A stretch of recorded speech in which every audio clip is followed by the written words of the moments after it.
the transmitter and the processing unit all built into one single kind of a probe which will be connected to where you want. Okay, and they will all be sending data directly to a coordinator kind of a system which will be connected or plugged into a programmable logic controller or any type of computer type system which will be analyzing the data from the field. This is what a industrial type wireless sensor network looks like. Okay, but you can also have a more complicated or long range industrial IoT type systems.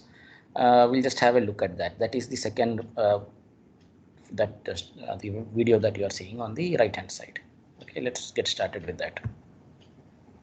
Introducing NCD's line of long-range wireless sensors. Designed for industrial and commercial use, they transmit high-accuracy data at user-defined intervals and using a wireless mesh networking architecture, boast up to an astounding 28-mile range. So if you have a space where you need to monitor, say, temperature and humidity, the sensor gathers the data and transmits it to the modem linked to your gateway or edge computer miles away. If you're needing to cover a large space, you can add multiple sensors.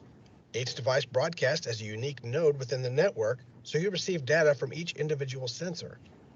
You can also add different types of sensors to monitor other conditions such as light or barometric pressure. Each sensor you add broadcasts its individual data back within the network in an easy-to-use packet API. If you should have trouble receiving a transmission because of distance or perhaps interference caused by a thick wall between the 2 points, the mesh network makes it possible to communicate by adding another wireless mesh router and bridging the gap in the network. The sender will automatically find the new addition in the network and broadcast to that point, then onto your modem. Our sensors can be integrated with just about any system you want. Send data to a PC or edge computing device, or add a long-range wireless gateway and send the sensor readings to a cloud service such as Microsoft Azure, Particle, Amazon, Losat, or Google, so you can collect your data from anywhere in the world. Node-RED is a browser-based programming tool which makes it easy to wire together hardware devices, cloud-based systems, and APIs, and more, and can be for automation and control with no programming. The user-friendly drag-and-drop interface allows you to pipe your sensory data directly where you want, whether to the Azure IoT Hub for storage, analysis, or AI cognitive processing, or for relay control, triggering alarms, sending alerts and notifications, and factory floor automation, or into a dashboard for real-time visualization.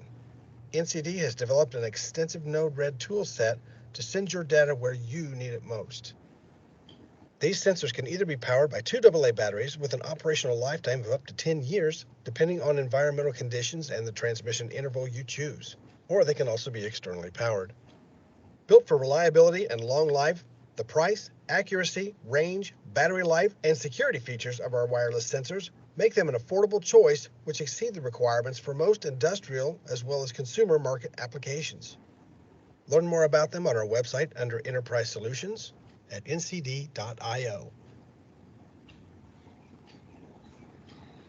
All right, so this is a typical way in which you can connect a wireless sensor network.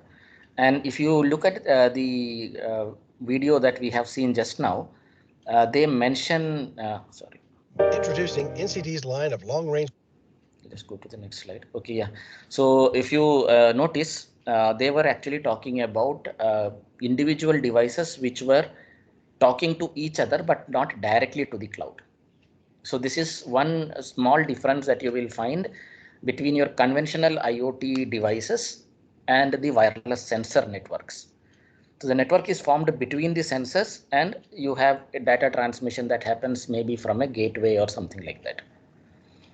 Even in case of many typical IoT systems also, just to conserve the amount of energy being used, you will find this configuration. So there is no hard and fast rule that wireless sensor networks should have nodes which only communicate to each other, or IoT systems should all communicate to the cloud directly, or so on. So there could be hybrid topologies where you may find in typical IoT systems that they are talking to each other, and at the same time some of the nodes are transmitting to the cloud also. So everything depends upon how much affordability you have and what is the power requirement that you have. Right, because communicating directly to a cloud may be more expensive both cost wise as well as energy consumption wise. So that is an issue. Okay. Any questions?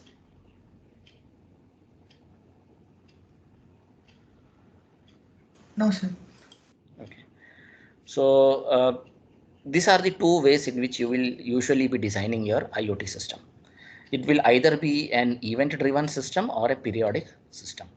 Event-driven systems are typically kind of triggered only when there is some kind of an event that happens.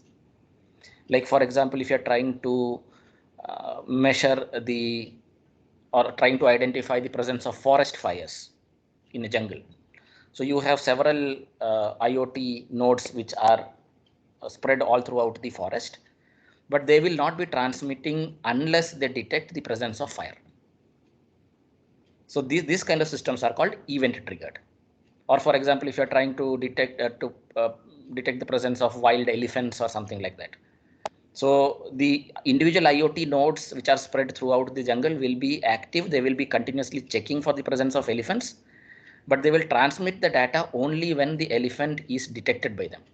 When no elephant is present, there is no transmission of data or any communication that is coming, except maybe the fact that it is there will be periodic refresh signals which will be going saying that I'm still active. Other than that, there will be no communication.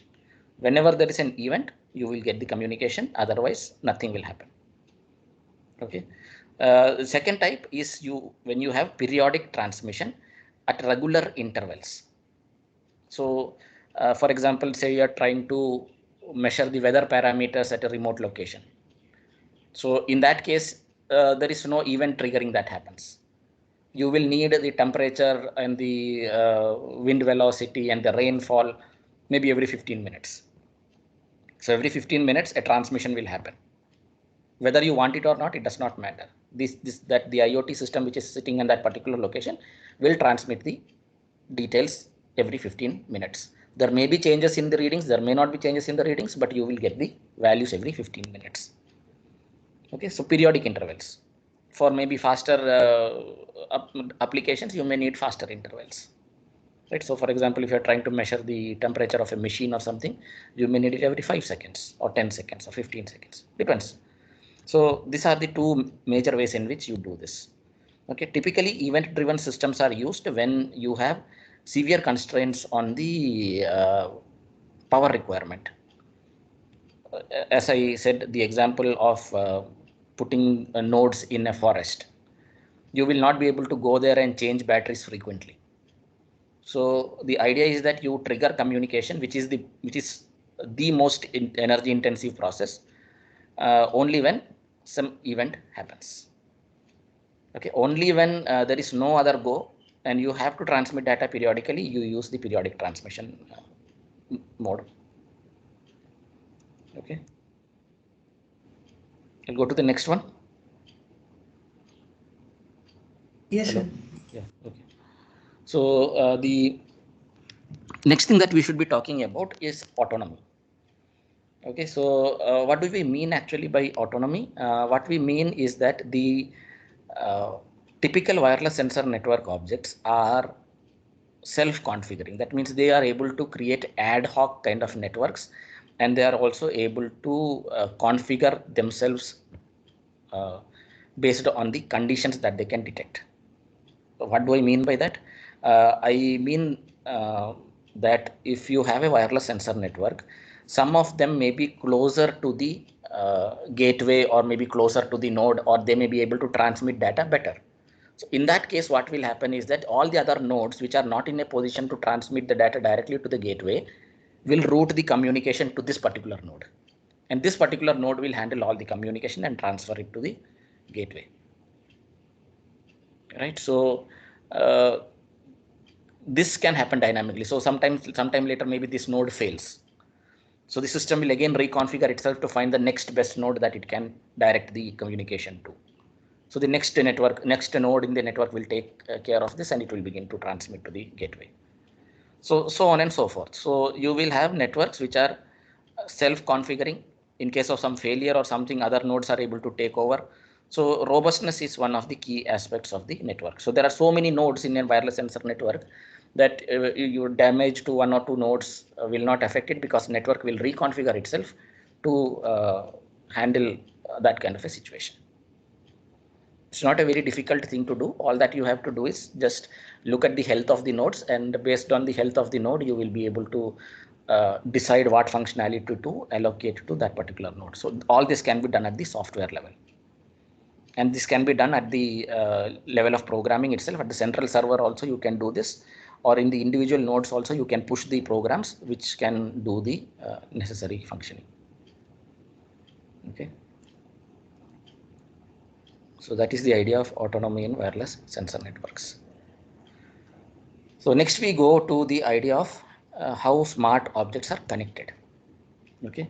So based on the connections, you have several communication criteria that you need to satisfy. So communication range is one, what bands to use, how much power to consume, what topology of connection is there, are the devices constrained or not constrained, data rate and throughput is an important aspect, latency is important, payload is important. So all those things are to be considered when you are looking at the when you're trying to set up what kind of data needs to be communicated and how it has to be communicated. Okay, so this is all at the design phase of IoT. All right. So first thing that we need to know is what is the communication range requirement for your system before you design an IoT network. So you have several options. If you have a very short range IoT network, you can use Bluetooth. If you have a medium range, you have all kinds of options with you. You have power line carrier communication, you have Wi-Fi, you have Zigbee, so many things are there, right? So this is the usual range of operation. Medium range is where you will find most of the IoT networks operating. And then you have long range networks which communicate typically through your telecom backbone. So they use 2G, 3G or 4G, now upcoming 5G networks also. They can use it to write piggyback and transfer all the data. There are issues with each of them. We will go look at them one by one. Okay, so let's first look at the short range communication. If you have a wired connection, you can directly connect all the cables one by one. So that is an example of a short range cable connection, right? You can have a UART cable, or you can have a CAN bus, CAN, controller area network. CAN bus is one of the most common wired connection techniques for developing short range systems with multiple processors. So you can have a CAN bus connection, you can have a serial cable, or you can have Bluetooth or visible light communication type of strategies.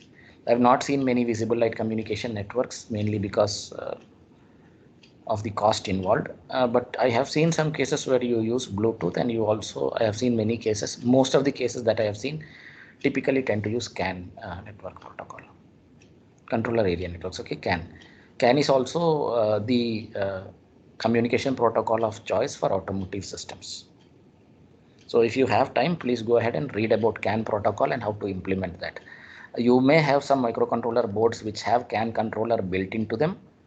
But other than the CAN controller, you need to have some external voltage conversion system also. So CAN transceivers are needed, which you may have to put outside the microcontroller board in order to do the computation or do the communication properly.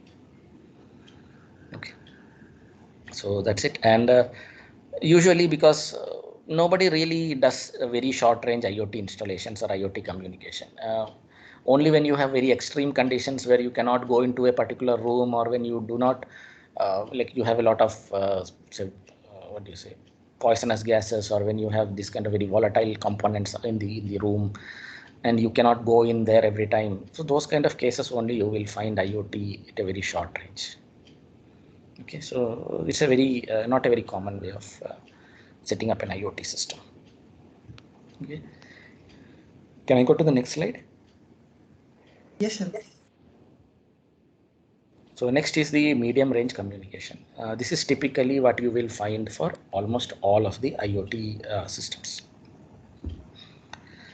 Typically in the range of hundreds of meters, usually up to 1 mile, or maybe let's say 1.5 kilometers is roughly the range for typical IoT systems. And you do have limitations on this, put mainly because of the regulations that you will find in the governments that implement this kind of wireless communication strategies, because there are government rules on what is the long range communication that you can do without informing the government on this, right? So you can have communication technologies which are capable of transmitting data over say 2 kilometers or 3 kilometers or 5 kilometers. You may have seen your RF transmitter receivers which are capable of transferring data or communicating over 1 to 2 kilometers. But the government has put severe restrictions on this, mainly because they do not want it to be used for destructive purposes. Because technically, if you have a transmitter and a receiver separated by 1 kilometer or 2, if you are interested in making mischief, or if you're trying to create some damage, it is possible to trigger some kind of an explosive device used from that distance, right? So it is not a good idea for government to do this. So that is a very important aspect that you need to know. And you may also see some wired communications like Ethernet and narrowband power line communication. Those kind of systems are also feasible if you're looking at wired communication in this case. Wi-Fi is one of the most common ways in which you do this. You will find most of the IoT networks using Wi-Fi systems because they're cheap and easy to implement, and you can use the traditional wireless system to set up it and run it properly. Right, so that is the idea of that's how medium range communication systems work. Can I move on? Yes, sir. Okay, so this is the long range communication strategy. So what you will find is that typically most of the wireless long range is done over 2G, 3G or 4G systems. If you have done some examples of maybe, I don't know, have you worked with something like your GSM module and things like that, where you can get an SMS message and for every change that is happening? In olden days, we used to have that. So we'll put a SIM into a GSM module, which will connect to the microcontroller, and then I will be able to get an SMS every time the microcontroller detects something and so on. So you will find a lot of projects in the internet also. Some of you may have also worked on this. But now things have become more complicated. Now you are able to transmit data over 3G and 4G networks. And as you have already seen, some of you may be attending this class on a 4G network also. So you can transfer large amounts of data very reliably over a 4G network. So now the trend is shifting towards using this kind of a telecom backbone for very long range IoT connections. And you do not find them being very widely used except in very important conditions. Like for example, say if you are trying to detect put IoT sensors in a forest or something like that, you may require communication over these kind of networks. Okay, so that is the idea behind long range communication. However, as you can see, the problem that you have with this is that you have to rely on a third party. Right? You may have to rely on either BSNL or Reliance or Airtel to give you the 3G, 4G network.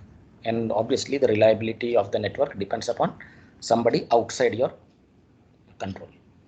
So if suddenly the network of Reliance fails one day, your whole network, your IoT network will go down without you having any way of pulling it back up. And you will have to wait till those people do it. So that is a critical problem that exists. So we have to be, whenever you're setting up such kind of a long range system, you have to be careful about the reliability part, because you should know that you will have a limited control over the system. Okay, any questions? Sir, why 5G doesn't come under long range? It will come, because I mean, like I just looked at India. So in India, 5G is not yet operational. So when as soon as it becomes operational, we'll put 5G also there. But the problem with 5G is that we need a lot of towers, no, sir. So the range will be limited, right?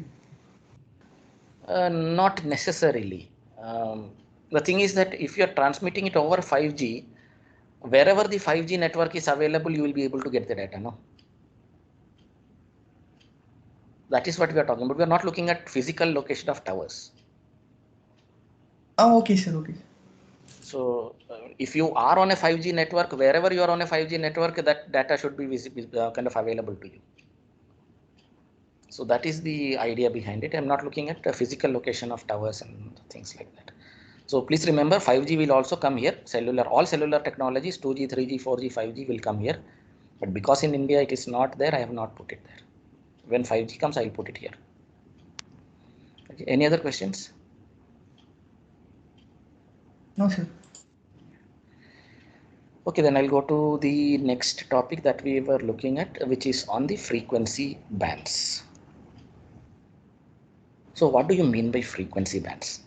You may have already heard that there are certain bands of frequencies which you can use and certain restricted bands which you cannot use for communication. Some of you who have been playing around with this kind of systems will be knowing that there are regulations on the spectrum which are kind of decided by the International Telecommunication Union, FCC, and in India also ITSR, and I think I have showed that in the first presentation. So there are some regulatory commissions in India also which will decide. The Information and Broadcasting Ministry will decide and inform everybody that you can use these frequencies for these applications only, and certain other frequencies are restricted for your application. You cannot use them. You may be knowing that whole issue with licensed spectrum and unlicensed spectrum and the problems that are happening with Vodafone Idea and those things, right? You heard of that problem, no? The spectrum costs of Vodafone Idea, it's kind of been in the news for quite some time now. You've heard of that? Yes, sir. Yeah, so that is because of the licensed spectrum, and they bought the spectrum from the government. They are not able to pay back the dues. So the licensed spectrum has to be surrendered and given to somebody else. So these are just frequencies, but the thing is that why can I not make a transmitter and receiver which can transmit and receive at that frequency? You can do that, right? But it is not legally allowed. This government actually has a hold over those frequencies. So government says that if you want to use these frequencies, you need to pay us this much money. Otherwise, we will not allow you to use it, and you will be prosecuted for criminal activities. That is why you, even though it is technically possible for you to make the frequencies, frequency transmitter and receiver as you like, you will not be able to use it because governments have decided that these are the bands which will require licenses. There is nothing else. Okay, so if you put your mind to it, you can make the transmitter and receiver at any restricted band, but you will be violating the international law and you will be violating the Indian laws. That is why you are not supposed to do it. So you can see some parts of the spectrum are reserved only for FM, certain parts are only reserved for TV, certain parts are only reserved for military, and so on. Right? If you remember the FM transmission frequency, right? So you have up to 108 megahertz, right? Yes, sir. You may be having that FM communication. So you can communicate over FM. You can also make your own FM transmitter receiver. Not a very difficult thing. But again, you cannot transmit it over a very long range because that will contravene the laws which have given the licensed spectrum to these radio stations.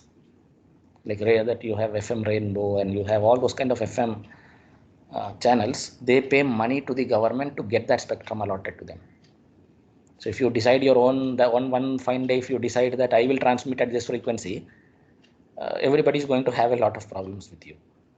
So though it is theoretically and technically feasible for you to make an FM transmitter receiver at whatever frequency you want, I will suggest that you, if you decide to make it, please make sure that its transmission range is less than 50 meters so that you do not interfere with other people's FM receptions. Okay, so that is the idea. And then you have something called licensed and unlicensed bands.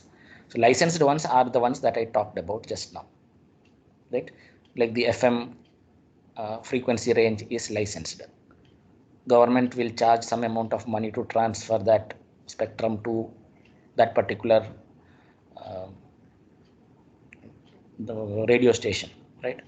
98.3 or 91.2, Radio City, whatever you may have, all those things, all those licenses have been given to that particular radio stations. That is why it is called licensed band.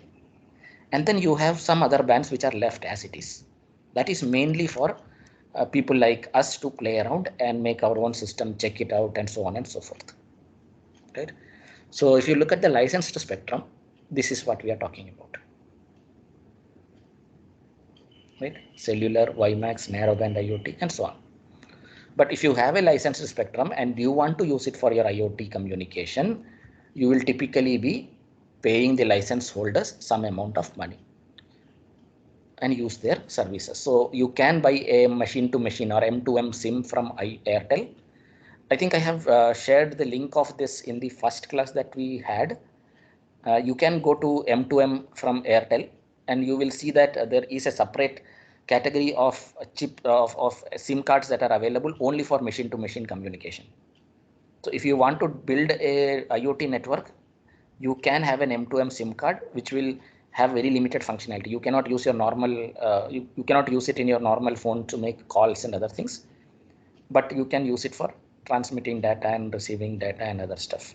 So you can set up a IoT network over an Airtel communication system, and you can do that by paying a small fee. So then what will happen is that Airtel will take care of all the quality of service that you have to do. You don't have to spend any paisa on the setting up of the other infrastructure. So you can sit anywhere in the world and look at the data that is coming over their Airtel network. So no problems at all. Otherwise, if you are doing it all by yourself, you will have a lot of problems trying to set it up and communicating it over the Wi-Fi network and so on and so forth. So several problems will come there. So if you look at this, I think the connected car that you have, MG Hector, does anybody have an MG Hector in the class? Can I see a show of hands?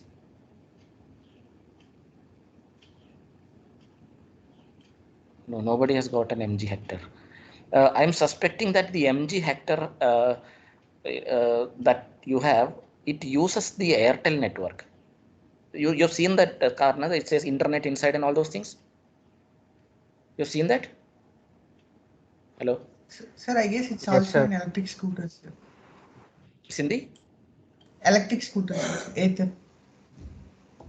I'm not sure about Aether. I've not seen an Aether scooter. I think it also has some IoT, but I'm not sure if it uses Airtel. Sir, I'm pretty sure I think, sir.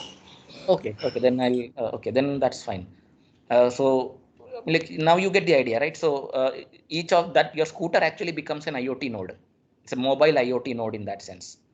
Every Aether scooter will be a mobile IoT node, and it will be transmitting its data continuously to the through the 4G network or 3G network that is available to the cloud and to the Aether service station or to the Aether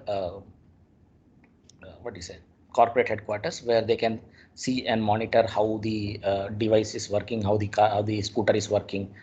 Is there any problem that is likely to occur, so they can warn the people that you bring it to the service center and so on and so forth. So all that real-time maintenance and real-time monitoring can be done with the help of these networks. So that is the advantage of having a licensed spectrum or using the licensed spectrum, because you do not actually need any infrastructure investment on the communication network. So Aether is a bike manufacturer. They have no business investing money in towers to transfer their data from one place to the other. So what they do is they do the easy way, put a SIM card from Airtel in that and use the Airtel network. Airtel will be charging some money on the back end. I am very you can be sure about that. Airtel will charge a lot of money from Aether to give them that network. Okay, so that will definitely be there. But it's an advantage for Aether because they don't have to invest any money in putting up the infrastructure for detecting vehicles and so on. Right. So can we go to the next slide? Yes, sir. So here we have the idea of an unlicensed spectrum. Okay. So what do you mean by unlicensed spectrum? These are the spectrum which are reserved for industrial, scientific, and medical applications. And that is why this is called an ISM band. Right. So you can use these for free without charge, without the government charging you, or without somebody coming in and dropping in to claim their money. So and these frequencies are kind of completely unlicensed.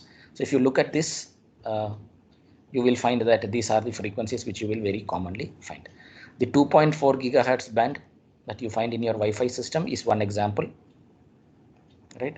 So Wi-Fi, if you see, you can set up your own network on your own router, no problems, no? No, you don't have to pay any money to anybody. Once you buy the router or once you buy the wireless modem, cool, no worries about it. So that's all you pay. So same thing. So that is what we are talking about here. So Bluetooth is also one such example. You don't have to pay any money to anybody to use your Bluetooth system. And then you have wireless personal area network 802.15. So these are all useful in the ISM band, and these are free for you. Nobody is going to ask you for a license on this one. Okay, we'll go to the next. Hello. Yes, sir. So what does that mean? Do you kind of, is unlicensed the same as unregulated? So you actually cannot say that unlicensed means unregulated. The only thing is that you don't have to pay any license fees to some third party to use that frequency, but there is regulations which have been put up. So every country will put some kind of regulations on how you can use the unlicensed spectrum, right? So there are restrictions on the transmitting power, channel bandwidth, hopping, etc., etc. Some of you may have faced this problem. If you bought some kind of a router or a phone from some other country, you may have faced an issue that it does not work very well with some frequencies here. Did anybody have that kind of an issue? Maybe the modems that you use in some other country don't work well here, or the phones that you use somewhere else does not work well here.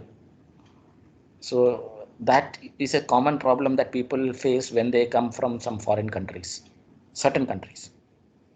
That is because even though they are using the same, the whole thing, the thing is actually called Wi-Fi only, right? The phone is also called GSM phone only, but it will not work properly.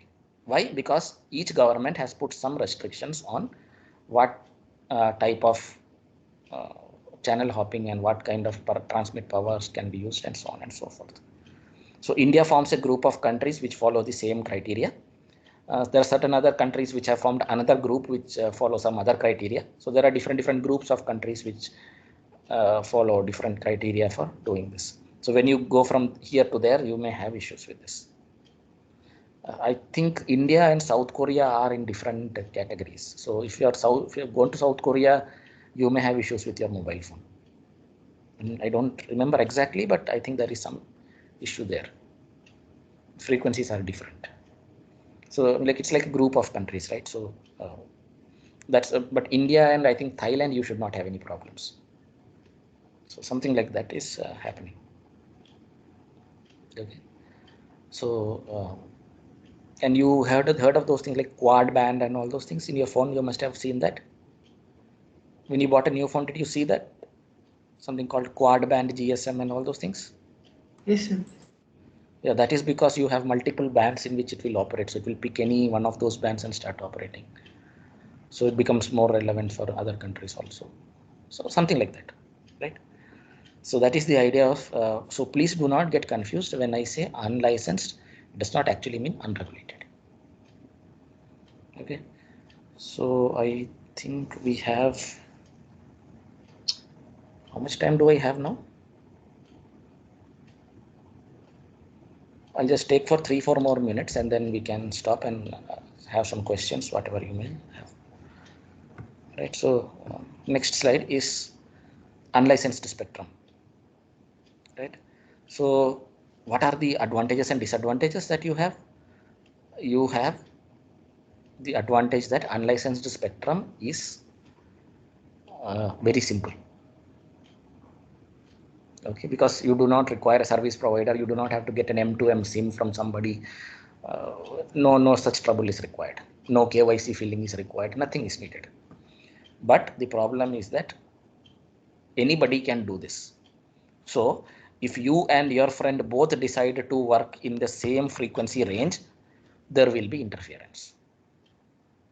Right? So for example, you are in the same building, you are in the ground floor, somebody in the second floor also decides to use the same band to make up a system, there will be interference and you cannot do anything about it. Right? So that problem exists because it is not regulated. Like nobody is going to monitor the use of that particular spectrum. You will have the issue. So you have to pick it in such a way that you use it properly. Okay. So I think with this we can stop. I will go into the other details in the next class. We'll stop with the unlicensed spectrum. If you have any queries, please go ahead and ask.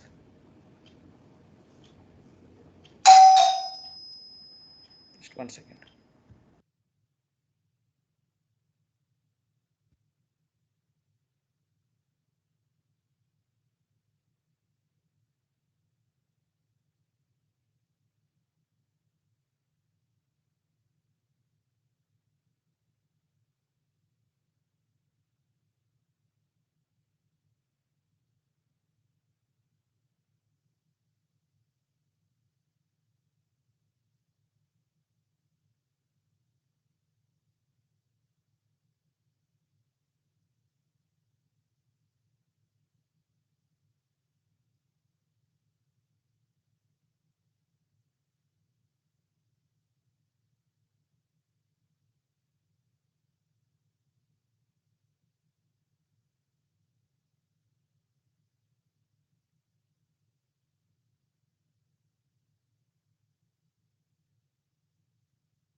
Okay, so any queries so far?